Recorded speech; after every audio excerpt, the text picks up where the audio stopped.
All right, gentlemen. What we have here are a selection of fruits and vegetables. And What is a tomato, a fruit or a vegetable? It's a fruit. Okay. Supreme Court said vegetable. it's a fruit. Forget why. Avocado's a fruit also. Potato's a vegetable. It's a weird world we live in.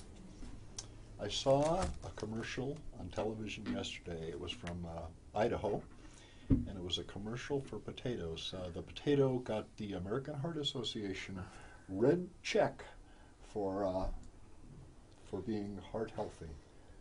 The potato did. What would you say? I would say that's an incredibly misleading advertisement, and I think it's the American Heart Association for many a year has been putting that seal of approval on the products that are causing heart disease. I mean, it's on Cocoa Puffs, for God's sakes. So that is carbohydrates you're looking at there, and in an insulin-resistant person, that's going to drive your insulin, going to drive your triglycerides, going to drive your particles.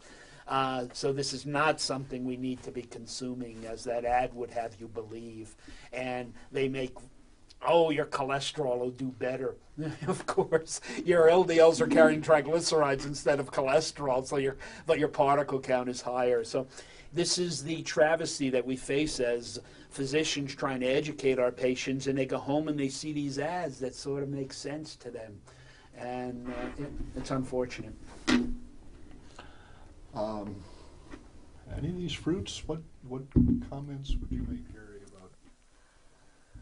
about As Dr. Dayspring said about the potato, if you're insulin resistant, they're not doing yourself any favors. Doesn't matter how many micronutrients, phytochemicals, antioxidants they have in them, they are going to stimulate insulin secretion, they're going to cause your triglycerides to go up, fat to be accumulated. Doesn't matter if you're 25 and you're a marathon runner, have a great time. The problem is we don't stay 25 our whole lives, and as you know, Greenie, as an orthopedic surgeon, it's hard to stay a marathon runner for your whole life before you have to visit the orthopedic surgeon. So, you know, it's just we've got this obsession that it's all about vitamins, it's all about minerals, it's all about these magical nutrients that we could say our foods have, and we could sell our foods based on them. And this is an idea that dates to the 1920s, 1930s, and the heyday of, you know, the nutrition research with discovery of vitamin deficiency diseases and vitamins themselves and how they could cure vitamin deficiency diseases. But when we're talking about obesity and heart disease, we're not talking about the vitamins and the micronutrients. We're talking about the effect on your liver, on your pancreas, on insulin secretion and the triglyceride synthesis and everything that follows. And in that world, these are not doing you any favors. And somewhere along the way, fiber joined the story as the miracle thing, and Gary would be better equipped to discuss that, but we think we're doing ourselves good there by introducing fiber as well as the vitamins. And all these foods, by the way, are things you could put, like you could take wheat, refine it into white flour, add back vitamins, add in fiber, sell it as anything you want. So, you know, they're all things you can add to processed foods to make them appear healthy, where the idea is what you want to do is not eat those carbohydrate-rich foods to begin with. And your cereals, those refined carbs, what better than to stick some more carbs on top of it and add skim milk. Skim milk with lactose in it. That's a good way to start the day and put your pancreas into overdrive. Just for the record, green leafy vegetables? Any comment? If they make you happy, they make my mother happy. I still eat them because my mother told me to eat them. Well, you're going to be sorry you brought that up with me, and I'm going to make this real short. But I authored the chapter in the textbook called Therapeutic Lipidology on phytosterols. You know, plants can't make cholesterol. Humans can't make phytosterols, but we need them for our cell membranes.